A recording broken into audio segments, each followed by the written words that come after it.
Hello class 10th students.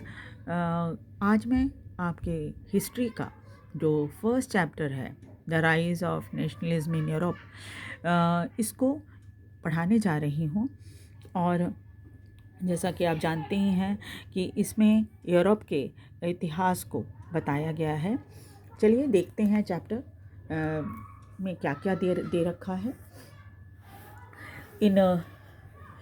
In 1848, Frédéric Soriot, a French artist, prepared a series of four uh, prints visualizing the dream of the world made up of democratic and social republic, as he called them.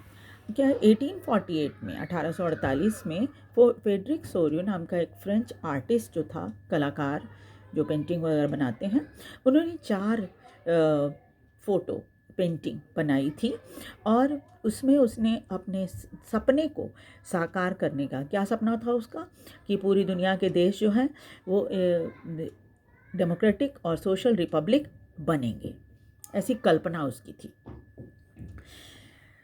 The first print of the series show the people of Europe and America, men and women of all ages and social class, marching in a long train, offering homage to the Statue of Liberty as they pass by it.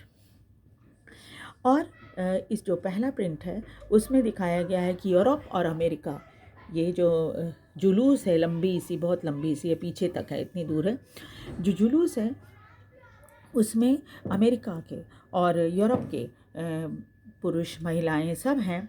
और ये सब क्या कर रहे हैं, statue of liberty को के सामने सम्मान प्रकट कर रहे हैं। आप जानते हैं स्टैच्यू ऑफ लिबर्टी, आपने सुना ही होगा, अमेरिका में है। तो ये आकर उसके जब उसके पास से गुजरते हैं तो क्या करते हैं, सम्मान प्रकट करते हुए आगे बढ़ रहे हैं। As you would recall, artists of the time of the French Revolution personified liberty as a female figure. Here you can recognize the torch of enlightenment, and she bears in one hand and the charter of right of the man in the other. और ये जो statue of liberty है, आपको पता ही है, एक हाथ में उसके टॉर्च होता है और दूसरे हाथ में एक किताब होती है जिसे charter of the rights of man कहा गया है, जो बुक उसके पास है वो। और एक दूसरे हाथ में जो है वो एक टॉर्च है। और स्टैच्यू ऑफ लिबर्टी को एक महिला के रूप में दिखाया गया है। जब फ्रेंच रिवॉल्यूशन का समय था तो कलाकार जो थे वो क्या करते थे, लिबर्टी को एक महिला के रूप में, यानी स्वतंत्रता को एक महिला के रूप में दिखाया था।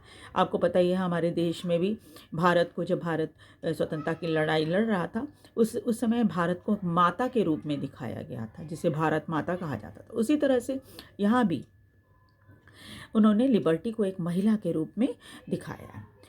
On the earth in the foreground, the image lie in the shattered remain of the symbol of the absolutist institution.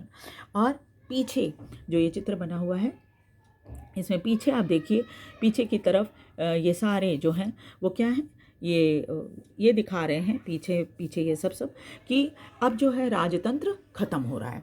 और राजतंत्र ख़त्म होने का अर्थ ये हुआ कि अब जो दुनिया में के देश जो हैं वो जल्दी स्वतंत्र हो जाएंगे और एक राज्य बनाएंगे, राज्य यानी कि एक देश बनाएंगे, स्वतंत्र देश बनाएंगे।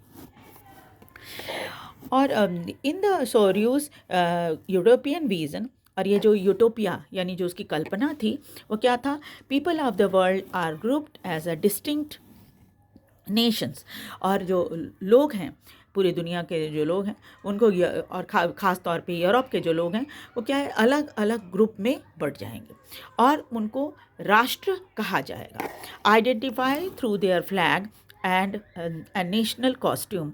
और उनको कैसे पहचाना जाएगा, उनको पहचाना जाएगा उनके झंडों से और उनके नेशनल कॉस्ट्यूम से, जो ख़ास तौर पे के बने हुए जो कपड़े होते हैं, ख़ास डिज़ाइन से बने हुए जो कपड़े होते हैं, उनको नेशनल कॉस्ट्यूम कहा जाता है। जैसे हमारे देश में आप देखिए कि पुरुष जो हैं वो धोती कुर्ता सिंबलाइज करता है हमारे देश के कॉस्ट्यूम को, और साड़ी महिलाओं के लिए कहलाती। उसी तरह से वहाँ पर भी खास किस्म के कपड़े पहनेंगे लोग और उससे उनकी पहचान होगी। Leading the procession way past the Statue of Liberty are the United States and Switzerland. और सबसे आगे जो लोग हैं इसमें चित्र में वो स्विट्ज़रलैंड और अमेरिका के लोग हैं। और ये सब उस समय ये दोनों देश जो है एक स्वतंत्र देश बन चुके थे। France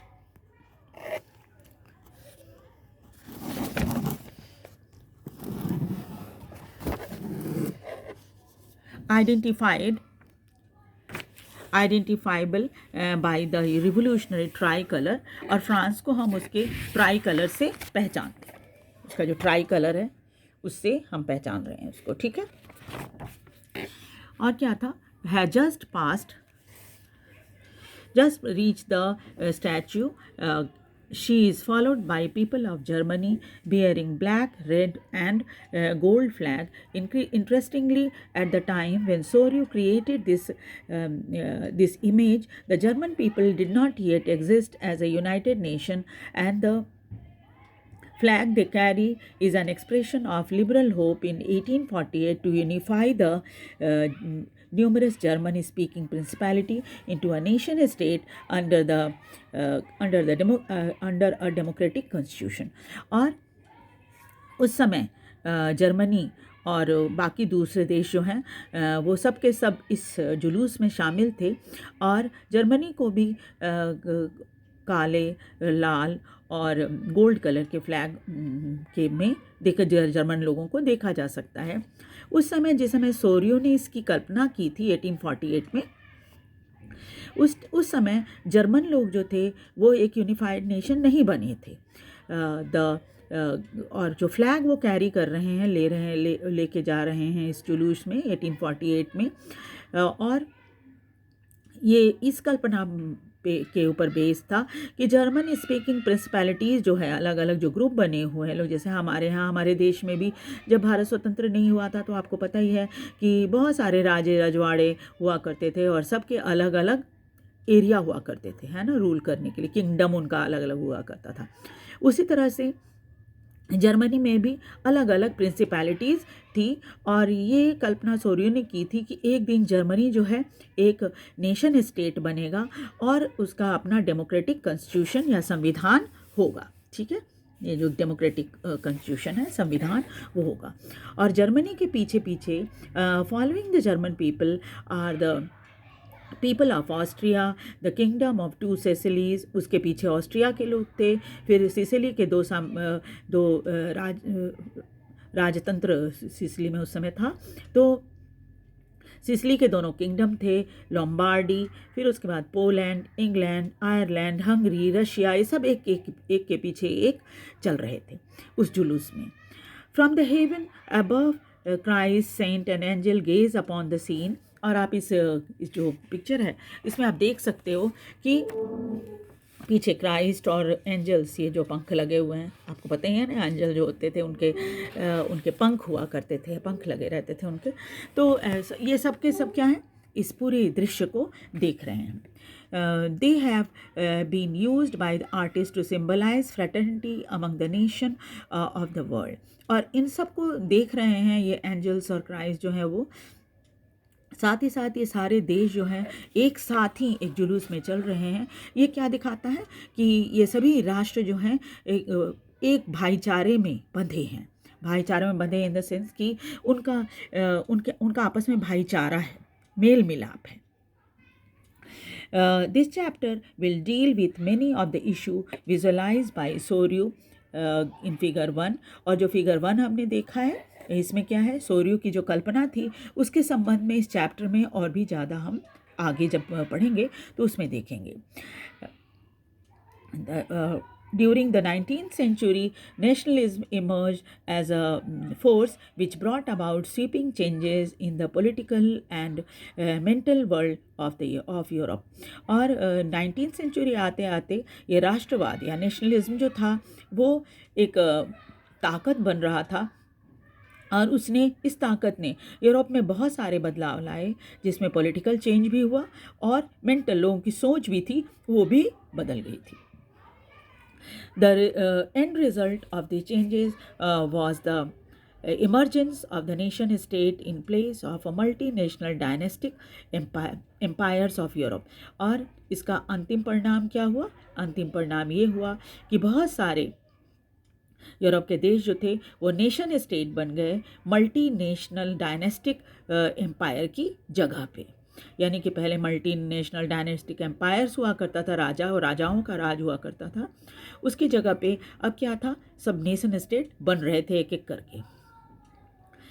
The concept of practices of modern state in which centralized power exercise sovereign control over the clearly defined territory. और आपको पता ही है कि जब स्टेट बनता है और जब मॉडर्न स्टेट बना तो उसमें क्या था कि एक सेंट्रलाइज पावर होता है और एक क्लियरली डिफाइंड एरिया होता है, उसके अंदर उनका साम्राज्य चलता है या उनका राज चलता है. और जैसे आप देखो भारत में क्या है, भारत में केंद्र सरकार है और राज्य सरकारें हैं. पावर को डिवाइड कर दिया गया है केंद्र सरकार और राज्य सरकारों के बीच में.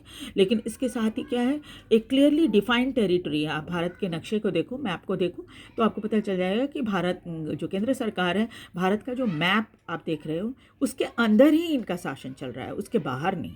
ठीक है, तो इसी तरह से क्या है, उस समय ये सब कल्पना की जा रही थी कि एक क्लियरली डिफाइंड टेरिटरी होगा, उसके अंदर इनका शासन चलेगा.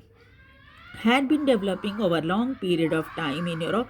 और उस समय बस ये सब बातें चल ही रही थी, हुआ नहीं था. कुछ एक को गिने चुने देशों को छोड़कर बाकी सब के सब अभी इसी तरह से छोटे छोटे साम्राज्यों में बटे हुए थे. और कल्पना ये की जा रही थी कि किसी तरह से एक मॉडर्न स्टेट बन जाए जिसमें एक सेंट्रलाइज पावर हो. But a nation state was one in which the majority of its citizens and not only its ruler come to develop a sense of common identity and shared history और decent. और तब ये कहा गया कि भाई nation state कैसे बनाएंगे.